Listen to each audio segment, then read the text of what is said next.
welcome to Sibling Filmer. I'm Donata. I'm Reggie. And we are at the movie theater today for a special screening of a National Geographic film called LA92. LA92. It is about, April 29th marks the 25th year of the Rodney King verdict. And as we all know, after that, it was a lot of rioting from April 29th until May 4th.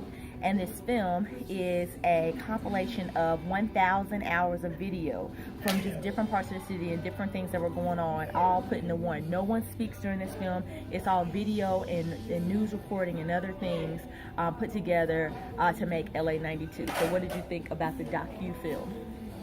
Well, pretty much what I thought it was going to be. It was deep. It was very emotional. I barely even made it through the opening credits scene, the opening scene, where they, kind of compared the Watts, how, they started out with the Watts riots. Very deep. It was a lot deeper than I thought it was. I didn't know as much stuff went on. I didn't know that much stuff went on because of the Rodney King beats. It was emotional. I'll be honest with you. It was good. It was really good. I thought it was awesome. The footage that they got. I can't believe they got that footage from the president before he starts his It's like all. It's not just news. It's not news footage. It's before the news reel starts. So it's actual footage from the time when they're adjusting their tie and putting on their last little bit of makeup. So it's just, you see those moments where, this fool didn't look that kind of serious. Right, cracking jokes and stuff before you're going on, and you're talking about people. At this point, I think there were like 2,300 people that got hurt. Mm-hmm. There were at least 3,000 structures on fire in LA. And my perception always about the riots was that it was just in South Central. Mm-hmm. And this opened my mind to know that it was all of Los Angeles. And essentially what you had happen between April 29th and May 4th, and really May 3rd, the riots caused the systematic shutdown of the second largest city in the United States. Mm-hmm. You're talking about they can't even get mail through. Mm-hmm. Mm-hmm. There was no grocery. There was no. It was eye opening because I was 9 when this happened. How old were you? I was 17. You're 17. Mm-hmm. So you remember a lot. I remember a lot, but I don't remember all this. I just thought, it was the Rodney King got beaten and. Then he got off. Then the cops got off, and then it was maybe I thought it was maybe one day of rioting. I didn't know it was so deep. I didn't know so many people got killed. I didn't know how explosive and dangerous it was.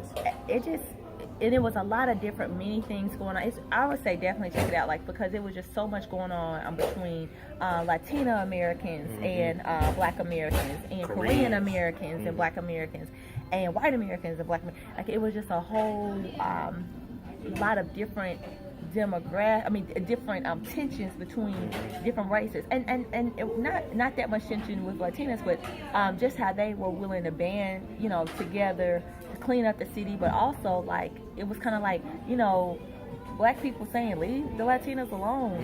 They're in the same boat we are. It was a lot. Yeah, it was deep.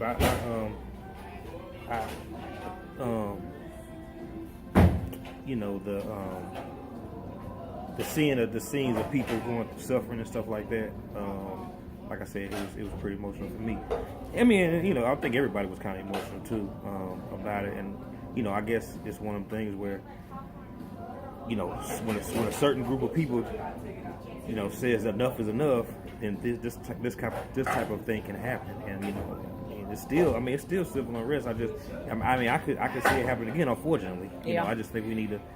The scariest part and the scariest part and the best part of the film is that it starts with the Watts riots in 1965. Mm-hmm. It directly kind of loops it in and compares it to and shows how it can happen again. So it happened again in 1992, and then leaves you seeing the exact similarities of what's going on, leaving you to believe that it can happen again. Mm-hmm.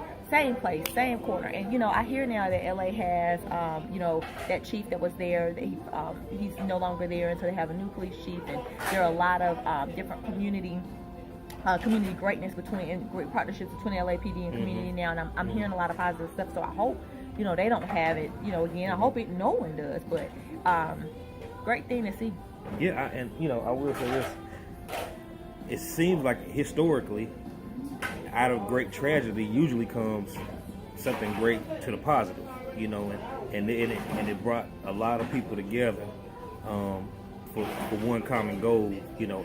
I mean, well, it brought people together for a negative common goal too, but after the tragedy, you saw how people came together to help clean up and kind of, you know, try to bring the races together. And, you know, Koreans had a big rally, you know, they wanted to, you know, because, I mean, it's I don't know if it's stereotypical or whatever, but it seems like, you know, everything I've ever seen, the Korean and blacks don't get along in any of these movies or whatever, any kind of media I see. So it was, you know, I thought it was eye-opening and kind of heartwarming to see them, you know, try to band together, and everybody, you know, unfortunately, sometimes it takes tragedy for stuff like that to happen, which it sucks. I wish it was like, you know, start off with the positive, getting together and trying to heal each other instead of hurting each other before you heal each other. Cinematography wise, greatly put together. Yeah. I didn't want to get up. I didn't want to move. I mean, it's coming on National Geographic on April the 30th. Yeah. You definitely won't want to move. You're gonna sit there and you're captivated by everything that's going on, because especially if you are as old as I was when it happened, or even as old as Reggie, and because of the way the news travels, like everything's social now, so we knew immediately when things were going on in Baltimore, we knew what was going on every second. But back then, I mean, was it CNN back then? I think it was, yeah. Okay, so there was a 24-hour news circuit. Yeah. But it just wasn't, information wasn't flowing as fast. You were waiting on the next day's headlines versus seeing things pop up on your Twitter feed. And I think that's the reason that I didn't know as much about it as I do now. Like you said, the cinematography, the way they directed it was awesome, because they made it seem like it was just a flow. It flowed very smooth. It literally would be like, there's a fire happening at such and such, and it would pan to maybe someone home recording that fire, and you know. Brilliantly done, man. Brilliantly done. So awesome job. So watch it. You gotta see it. It's LA92. It comes out on April the 30th. That's next Sunday on National Geographic.